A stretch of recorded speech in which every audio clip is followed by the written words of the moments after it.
Lisa and I had a pretty typical love story. We met at a college party when we were in our early 20s, both studying business. She had this infectious laugh that immediately drew me in, and from that first conversation, I was hooked. We spent hours talking about our dreams. Hers about starting her own company, and mine about climbing the corporate ladder. After graduation, we got married, and I thought we were on the path to a perfect life. In the beginning, everything felt like a dream. We both landed great jobs, bought our first house, and eventually had two beautiful kids, Ethan and Olivia. Life was busy, sure, but it was good. Lisa was always ambitious, and after a few years working in marketing, she finally achieved her dream of starting her own PR firm. I couldn't have been prouder. She poured her heart into that business, and it took off faster than we ever imagined. But with success came long hours, late nights, and endless networking events. I tried to be supportive, even when she had to miss family dinners or weekend plans. I understood that building a business took sacrifices, and I didn't mind picking up the slack at home. We had been through so much together that I never doubted her dedication to our family. Looking back now, I realized that's where things started to change, even if I didn't see it at the time. About a year ago, I noticed Lisa becoming more distant. At first, I chalked it up to stress. Running a business is no easy task, and she was constantly juggling clients, projects, and employees. But there were other things too, little things that started to gnaw at me. She was spending more time at the office than usual, or so she said. She had always been a hard worker, but now she was taking business trips she hadn't mentioned before and attending networking events that seemed to come up at the last minute. Then there were the changes at home. She used to always talk to me about her day, every detail, every meeting, every conversation.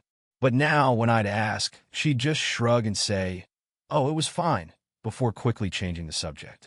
She started keeping her phone close to her, even when she was just in the house.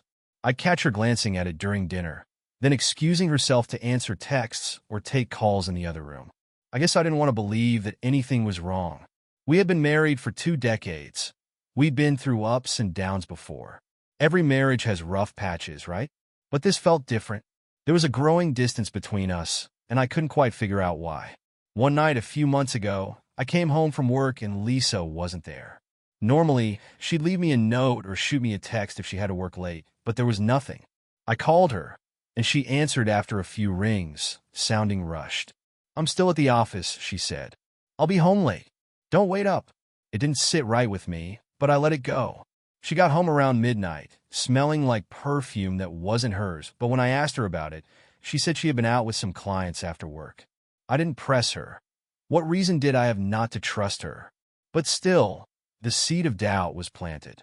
As the weeks went by, that doubt started to grow.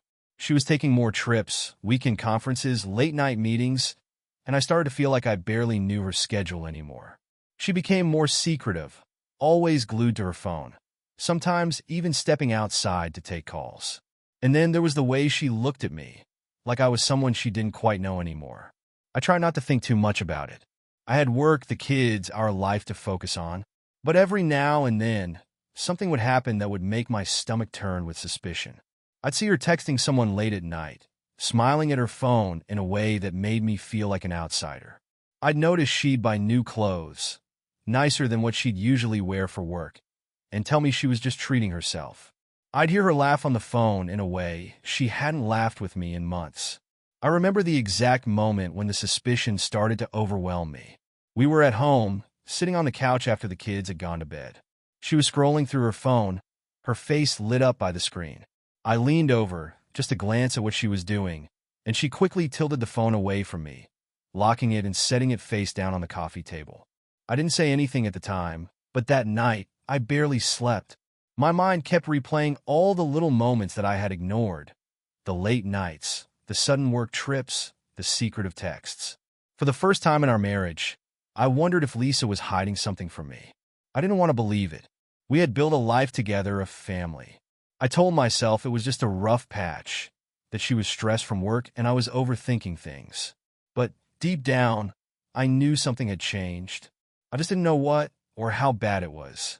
And that's when I started paying attention. Every time Lisa said she had to work late, I'd make a mental note of when she left and when she came home. When she said she was going out with friends, I casually asked who she was meeting, trying not to sound suspicious. I even started glancing at her phone when she wasn't looking, just to see if there was anything unusual. But she was careful. Too careful. At this point, I still didn't have any proof, just a gut feeling that wouldn't go away. I tried to push it aside, to focus on my work and the kids, but every time Lisa left the house, the doubt crept back in. I was starting to feel like a detective in my own home, looking for clues where there might not even be any. But the thing is, when you've been with someone for as long as we had, you just know when something's wrong. And I knew. Something was very wrong. After that night on the couch, I couldn't shake the feeling that Lisa was hiding something from me. The more I thought about it, the more convinced I became that something was going on behind my back. But I didn't want to jump to conclusions. I needed proof, something concrete. Without it, I couldn't just accuse her of cheating. I couldn't risk tearing our family apart over suspicions. I started paying closer attention to the little things I had been ignoring or dismissing for the past few months. Every time Lisa went out, I made a mental note of her schedule. I began checking the location of her business trips, cross-referencing her itinerary with any discrepancies in her stories. Sometimes things didn't quite add up. She claimed to be at a conference in one city, but her social media or an offhand comment would suggest she was somewhere else. Her phone was always by her side. She'd never been this attached to it before. She'd even take it with her to the bathroom, which was odd for her. One night, while she was asleep, I made a decision that I knew was crossing a line. I tried to unlock her phone. But Lisa had recently changed her password, something she had never done in the past. That change alone sent alarm bells ringing in my head. What was she hiding? I also noticed she had deleted most of her text history, something that was unlike her. There were no messages from anyone except clients and her family, but I knew better. People don't just erase their entire message history unless they have something to hide. The next day, I decided to take it up a notch. I went through her purse while she was in the shower, searching for anything that might give me a clue. I didn't find much, but tucked away in one of the pockets was a receipt from a fancy restaurant downtown. It was from a night she had told me she was working late. She never mentioned going out that night, and it wasn't the type of place she'd take clients. I kept it to myself, but tucked it away for later. Over the following weeks, I became more and more of a detective. When she said she was going out with friends, I'd call one of the friends she mentioned, just to make casual conversation and confirm her story. Sometimes things didn't match up. One time, her friend casually mentioned she hadn't seen Lisa in weeks, even though Lisa had just told me she'd been out with her that weekend. That was the moment I knew for sure that something wasn't right. Then came the business trip that changed everything. Lisa had been mentioning this trip for weeks. One of her biggest clients, she said, someone she needed to land to keep the business afloat. She seemed unusually nervous about it, stressing over every detail, packing carefully, picking out clothes that I hadn't seen her wear before. I watched her pack her suitcase with almost surgical precision. Business attire, yes, but also that little black dress she always wore when we went out somewhere special. That dress had nothing to do with business. The night before the trip, I asked her where she was going again, just to confirm. Denver, she said without looking up. It's a big deal. I'll be back in 2 days. I nodded, pretending to be fine with it, but inside, my mind was racing. I had to find out for sure what was going on. I had already started thinking of ways to gather evidence, but this trip felt like the perfect opportunity. If she was cheating on me, she was going to meet someone during this trip, and I needed to catch her in the act. That night, after Lisa went to bed, I got on the computer and started booking flights. I found a ticket to Denver that left a few hours after her flight, making sure that I would arrive at the same hotel she was staying at. I didn't tell anyone about my plan, not a soul. This was something I needed to do alone. The next morning, I dropped her off at the airport, gave her a kiss, and wished her a safe trip. I played the part of the loving husband, but the knot in my stomach only tightened as I watched her walk through security. She didn't look back once. Later that day, I flew out to Denver myself, landing in the afternoon. I had done my research. I knew which hotel she was staying at, so I booked a room a few floors down, ensuring I wouldn't run into her by accident. After checking in, I felt the tension in my chest grow heavier. This was it. I was about to find out if my wife, the woman I had spent 20 years of my life with, was cheating on me. I waited. For hours, I stayed in that hotel room, pacing back and forth, debating whether I was really ready to know the truth. Around 6 p.m., I decided to head downstairs to the hotel bar. That's where I saw them. Lisa was sitting at a table with a man I didn't recognize. She looked different, more relaxed, more animated than I'd seen her in months. She was laughing, her hand resting lightly on his arm, and there was no mistaking the chemistry between them. They weren't just colleagues. I moved closer, staying out of sight but close enough to hear snippets of their conversation. They were talking about the weekend, about how they couldn't wait to spend more time together. I felt my stomach drop as I realized that this wasn't just a casual fling. This was something more. They stayed at the bar for a while, drinking and laughing like two people who had nothing to hide. After about an hour, they got up and walked out of the bar, heading toward the elevators. I followed at a distance, my heart pounding in my chest. I didn't know what I would do next. Part of me wanted to confront her right then and there, but I held back. I needed more. I needed undeniable proof. I watched as they stepped into the elevator together, Lisa smiling up at him, her hand still resting on his arm. They didn't even notice me standing in the lobby. I waited for the doors to close, then quickly took the next elevator up to their floor. My room was on a lower level, but I had done my homework. I knew what room Lisa was staying in. I lingered near the hallway, just out of sight, and waited. Sure enough, after a few minutes, I saw them walk down the hall together. They stopped in front of her door. She glanced around nervously for a moment, then smiled and unlocked the door, ushering him inside. I stood there for what felt like an eternity, staring at that closed door, my mind racing. There was proof, undeniable proof that my wife was cheating on me. But instead of relief, all I felt was emptiness. I didn't confront her. Not yet. I needed time to think, to figure out what I was going to do next. After I returned from Denver, the betrayal sat with me like a weight I couldn't shake. Every time I looked at Lisa, I saw her in that hotel room, laughing with another man, touching him like she used to touch me. But I didn't confront her. Not yet. I knew I needed a plan, a way to handle this without flying off the handle and blowing everything up in the heat of the moment. I started keeping my distance. At first, Lisa didn't seem to notice. She was distracted, probably too caught up in her secret life to pay much attention to me. But the longer I stayed quiet, the more she started to sense that something was wrong. She'd ask me if I was okay, if something was bothering me, but I'd brush it off. Just work stress, I'd say, or I'm tired. It wasn't a complete lie. I was exhausted, mentally and emotionally. My mind was racing day and night, trying to figure out what to do next. But then, something else began gnawing at me. Something even darker than the thought of Lisa's affair. As I replayed the events of the last few months in my head, a disturbing thought started to creep in. What if Ethan, our oldest, wasn't mine? The idea seemed absurd at first. Ethan was 16, and I had never once questioned whether he was my son.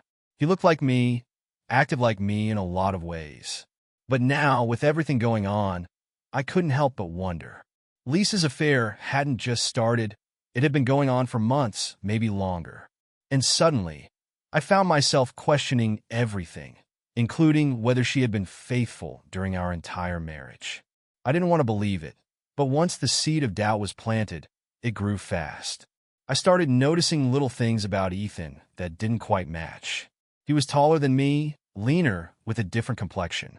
People had always commented on how much he looked like Lisa's side of the family, but now, those comments stung in a way they never had before. What if they weren't just observations? What if there was more to it? I knew I couldn't let this fester. I needed to know the truth, no matter how painful it might be. So, one afternoon when Lisa was out, I went online and ordered a home DNA test kit. It felt surreal, sitting there in front of the computer, making the decision to test whether my son, the boy I had raised for 16 years, was really mine. But I had to do it. I had to know for sure. The test kit arrived a few days later. I felt a pit in my stomach as I opened the box, but I pushed the feeling down. I told myself this was just to put my mind at ease. If Ethan was mine, I could close the door on this particular doubt and focus on the bigger issue, Lisa's affair. I waited for the perfect moment to collect the samples. Lisa was out at one of her work meetings, and the kids were home. I made it casual, told Ethan I was working on a fun science project for a work-related article and that I needed his help. He shrugged and agreed without much thought. Just a quick swab of the inside of his cheek, and it was done. He went back to his room, none the wiser. I packaged the samples and mailed them off the next morning, but the anxiety didn't leave me. If anything, it grew worse. I started looking at Ethan differently, watching him for signs that might confirm my suspicions. Was his laugh too different from mine? Did his personality clash with mine in ways I hadn't noticed before? I found myself scrutinizing every little thing, overanalyzing the tiniest differences between us.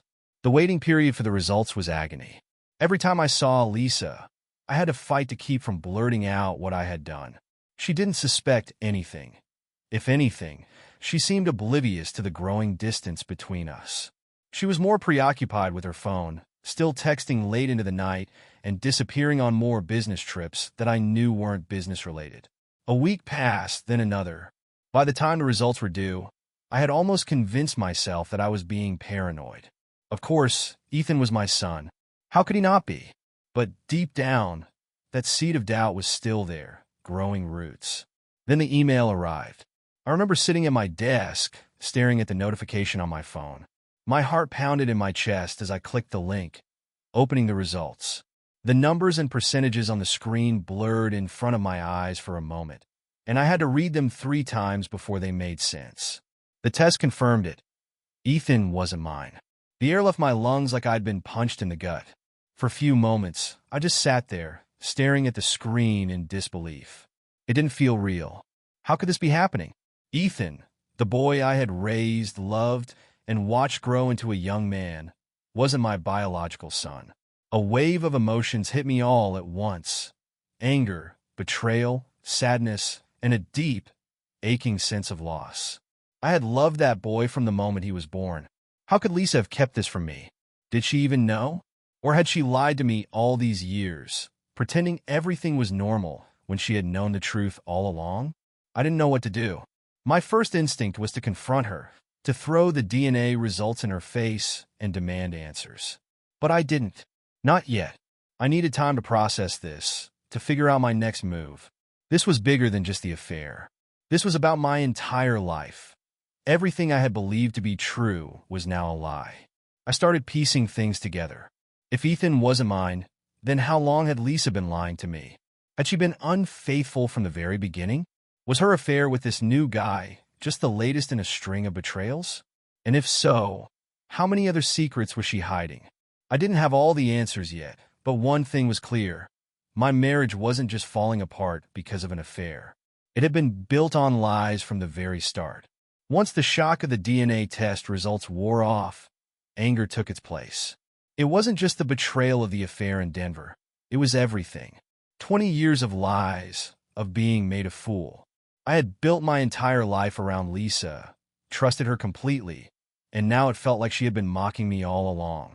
Not only was Ethan not mine, but there was also the very real possibility that Lisa had been cheating on me for years, maybe even from the beginning of our marriage. I knew I had to confront her eventually, but I wasn't ready to explode yet. I needed a plan. Confronting her in a moment of anger wouldn't give me the satisfaction I craved.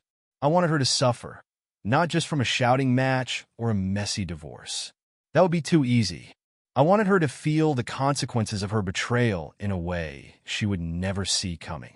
Lisa loved her image. She was all about appearances, running her successful business, being the perfect wife and mother, the social butterfly who could charm anyone. I knew that tearing down that image would be the best way to hit her where it hurt most, but I couldn't let her know I was behind it. That was the key. Her life would fall apart piece by piece, and she'd have no idea why. The first step in my plan was financial. Lisa's PR firm was doing well, really well, but she was relying on a handful of big clients to keep things afloat. One wrong move, and her entire business could crumble. Lucky for me, I had spent years building connections in the business world. Some of those connections overlapped with hers, and I knew how to subtly poison her reputation without raising any suspicion. I reached out to a few key people, men I had known for years, trusted colleagues who owed me favors. I never directly told them what Lisa had done, but I dropped enough hints about her personal life to make them question her professionalism. A few casual remarks about her being distracted, about how her personal issues might affect her business decisions. Nothing too obvious, just enough to plant the seed of doubt. Within weeks, I started hearing rumors about her in our local business circles. Small whispers at first, clients reconsidering their contracts, new prospects going cold. Lisa hadn't noticed yet, too wrapped up in her world to see the cracks forming beneath her feet. But I knew it was only a matter of time before her business started feeling the strain. But that wasn't enough. I wanted to go deeper, to chip away at the life she had built in every way possible. Next, I focused on her relationships.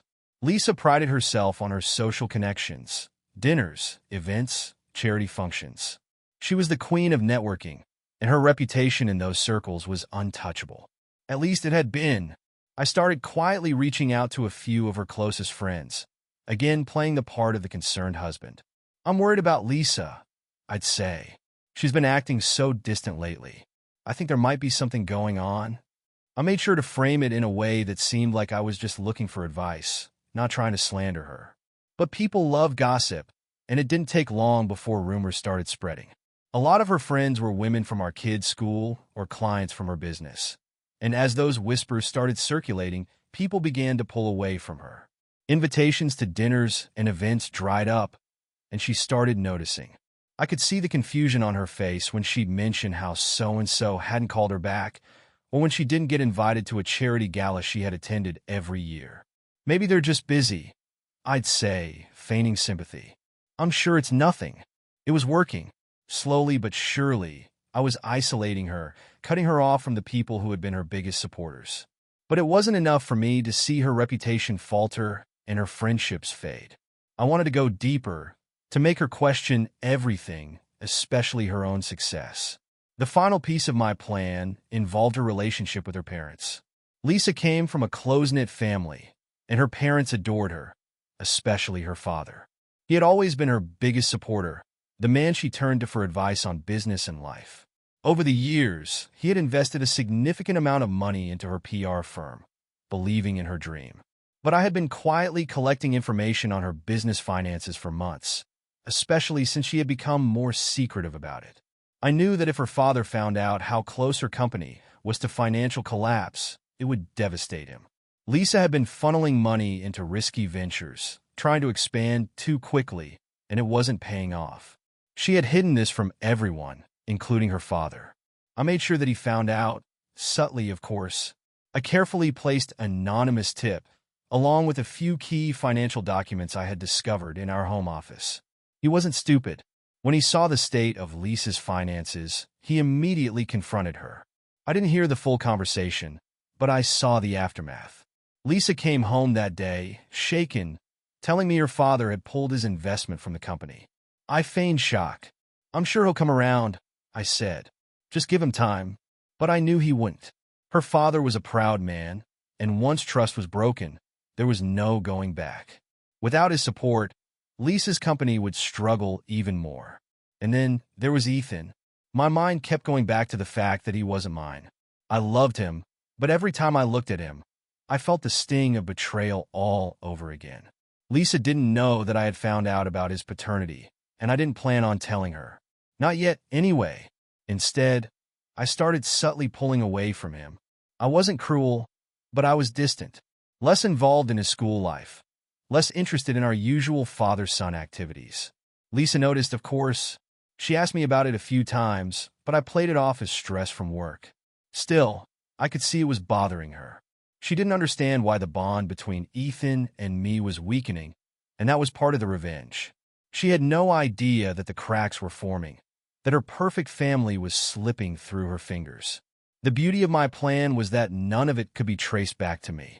I was careful, methodical. Lisa's life was falling apart, but on the surface, I was still the loving, supportive husband. She never suspected a thing. Every time something went wrong, whether it was a lost client, a strained friendship, or her father's betrayal, I was there, offering empty words of comfort while secretly enjoying every minute of her confusion and despair. And through it all, Lisa remained blissfully unaware. She never questioned why everything seemed to be unraveling around her. She still smiled at me, still played the part of the doting wife, never realizing that the man standing next to her was orchestrating her downfall. It wasn't immediate, but slowly, piece by piece, Lisa's life was crumbling.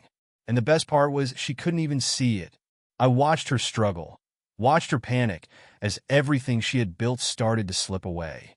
And all the while, I remained calm, patient, waiting for the day when she'd finally realize the truth, when she'd finally see that the life she had destroyed wasn't just her own. As time went on, my plan unfolded just as I had hoped. Lisa's life was falling apart, piece by piece, and she had no idea why. But while her business struggled and her social circle shrank, I knew I couldn't keep the charade going forever. There was a final step I had to take, and it involved exposing her betrayal for what it truly was. I couldn't play the doting husband anymore, not after everything I'd uncovered. The lies, the years of infidelity, and most of all, the truth about Ethan. I loved that boy, and I always would. Regardless of the DNA test, I was the one who had raised him. I had been there for his first steps, his first words, his triumphs, and his failures. He was my son in every way that mattered, and I wasn't going to let Lisa's betrayal take that away from me. But I couldn't keep living with her lies either. It was time to end things once and for all. It happened one evening after dinner.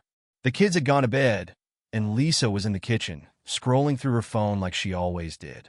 I had been holding on to my anger for so long, bottling it up, letting it build. But that night, I couldn't hold it in any longer. I decided to pull the trigger. "Lisa," I said, my voice steady despite the storm of emotions churning inside me. "We need to talk." She looked up from her phone, slightly startled by my tone. "What's wrong?" she asked, feigning concern. She was good at that, pretending to care when it suited her. I took a deep breath and leaned against the counter, folding my arms. "I know about Denver," I said flatly. Her face paled instantly, and I saw the flicker of panic in her eyes. She opened her mouth to speak, but no words came out. For the first time in months, she was speechless. "I followed you," I continued. "I saw you with him. I saw everything." Lisa's mouth dropped open, her eyes wide with shock. She started stammering, trying to come up with an excuse, but I wasn't interested in hearing whatever lies she had prepared. "Don't bother," I said, cutting her off. "I know what you've been doing, not just in Denver, but for who knows how long. You've been lying to me for years, Lisa, and I'm done." Tears welled up in her eyes, and she stepped toward me, reaching out like she could somehow undo everything with an apology. "John, please, it's not what you think. I can explain." I shook my head, stepping back out of her reach. "I don't need an explanation. I've already figured it out. I've been watching you, Lisa. I've seen the signs, the lies, the secrecy. And I know that Ethan isn't mine." At that, she gasped, her hand flying to her mouth as if she had been physically struck. The guilt on her face was undeniable. She knew. She had known all along, and now she realized she couldn't talk her way out of it. "I don't care what you have to say anymore," I continued, my voice low but firm. "I love Ethan. He's my son, no matter what. But you? You've been lying to me for our entire marriage. You betrayed me. You betrayed our family. And I'm not going to let you drag us all down with you." Tears streamed down her face now, and she started sobbing, but I didn't feel sorry for her.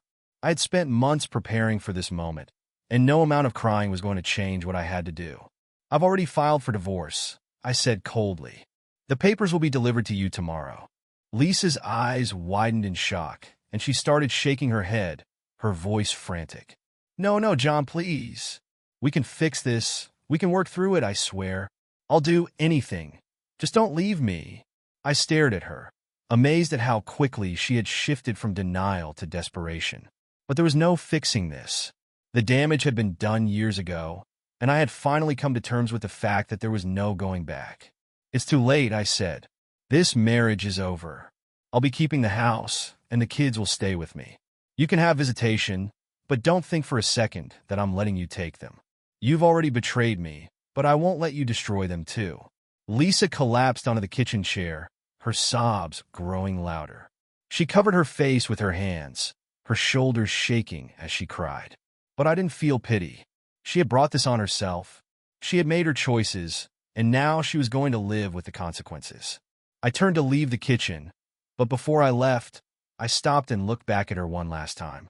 I trusted you for 20 years, Lisa. I gave you everything, and you threw it all away." Without waiting for a response, I walked out of the room, the sound of her sobbing fading behind me as I climbed the stairs to check on the kids. I went to Ethan's room first. He was already asleep, his face peaceful, unaware of the storm brewing downstairs. I stood in the doorway for a moment, watching him sleep, and the weight of everything hit me again. No matter what the DNA test said, he was my son. I had raised him, loved him, and nothing Lisa had done could change that. I quietly closed the door and went to Olivia's room, doing the same. My little girl, innocent, sweet, and completely unaware of the chaos her mother had created. I made a silent vow then and there. No matter what happened, I would protect them from this. I would give them the stability and love they deserved, even if their mother couldn't. The next few weeks were a whirlwind of legal meetings, paperwork, and uncomfortable conversations with the kids.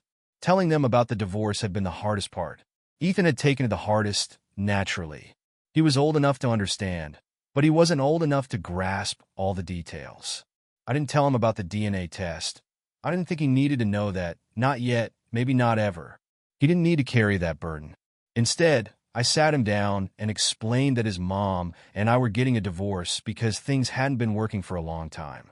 I assured him that I loved him, that I would always be there for him, and that he wasn't losing me or his sister.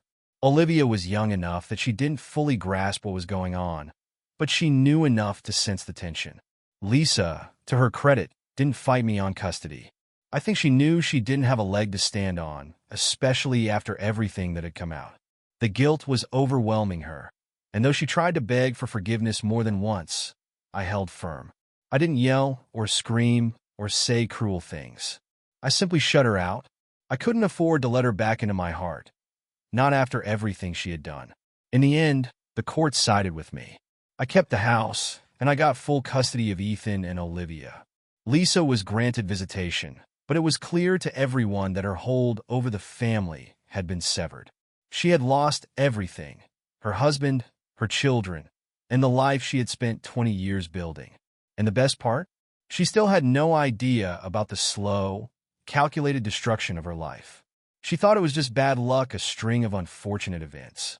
She never suspected that I had been pulling the strings the entire time, quietly dismantling the life she had so carefully constructed. I had won, but at a cost. The life I thought I had, the marriage I believed in, it was gone. But I had my children, and I had the satisfaction of knowing that Lisa would never fully recover from what she had done. The woman who had betrayed me for 20 years would spend the rest of her life wondering why everything had slipped through her fingers. And I would be there for my children, building a new life from the ashes she had left behind. The divorce went through more quickly than I expected. Lisa, realizing she had no leverage, signed the papers without much of a fight. Her desperate pleas for forgiveness had grown quieter over time, and by the end, she barely had any fight left in her. The kids stayed with me, and we started to adjust to our new normal, a life without Lisa. The fallout from the divorce hit Lisa harder than she could have imagined.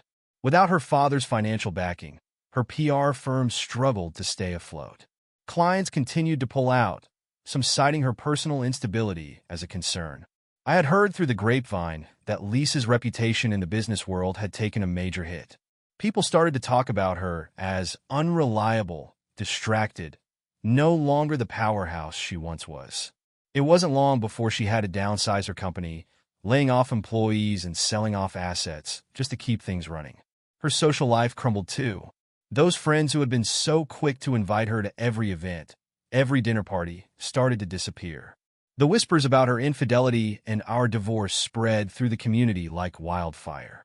And while I made sure to keep my involvement hidden, I knew that the seeds I had planted months earlier had taken root. Lisa's perfect world was slowly, methodically falling apart. She moved into a small apartment on the other side of town, far from the upscale neighborhood where we had built our family home. Visitation with the kids was awkward at first.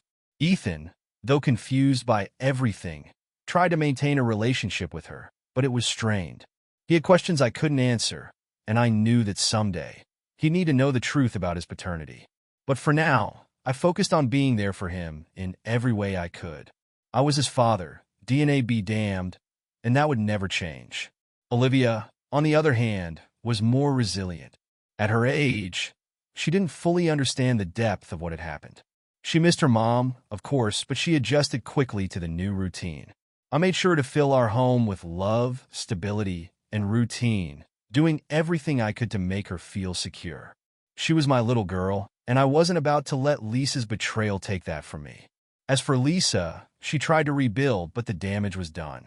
Her relationship with her parents was strained, particularly with her father. After pulling his investment from her business, he became distant, cold even. I had heard from mutual acquaintances that Lisa's parents were deeply disappointed in her, not just because of the affair, but because of how she had thrown away everything they had supported her in building. The respect they once had for her had been shattered, and Lisa, in many ways, was left alone to pick up the pieces. She still had visitation with the kids, but it was clear that her time with them was limited. The connection they had with her wasn't the same anymore. Ethan and Olivia both knew that something had fundamentally shifted in their mother, and while they still loved her, the bond had weakened. I didn't poison them against her. I didn't need to. They saw her for who she was now, not the idealized version of a mother they once believed in. And while Lisa struggled, life for me and the kids began to improve. It wasn't easy at first. There were sleepless nights where the weight of everything bore down on me. The betrayal, the loneliness, the responsibility of raising 2 children on my own. But over time, I found my footing. I focused on rebuilding our lives, starting with the small things: family dinners, game nights, weekend trips to the park. I poured myself into being the best father I could be, not just for Ethan and Olivia, but for myself as well. We started new traditions, things that were just ours. Every Sunday morning, the 3 of us would make breakfast together: pancakes, bacon, eggs. Ethan would joke that my pancakes were always slightly burnt, and Olivia would laugh as she tried to flip them herself. It was messy, chaotic, but it was ours. And slowly, I began to feel something I hadn't felt in a long time: peace. The house, once filled with tension and secrets, became a place of comfort again. I renovated the upstairs bedrooms, giving Ethan and Olivia new spaces that felt fresh, like a new chapter in our lives. We planted a garden in the backyard, something Lisa had always said she wanted to do, but never found the time for.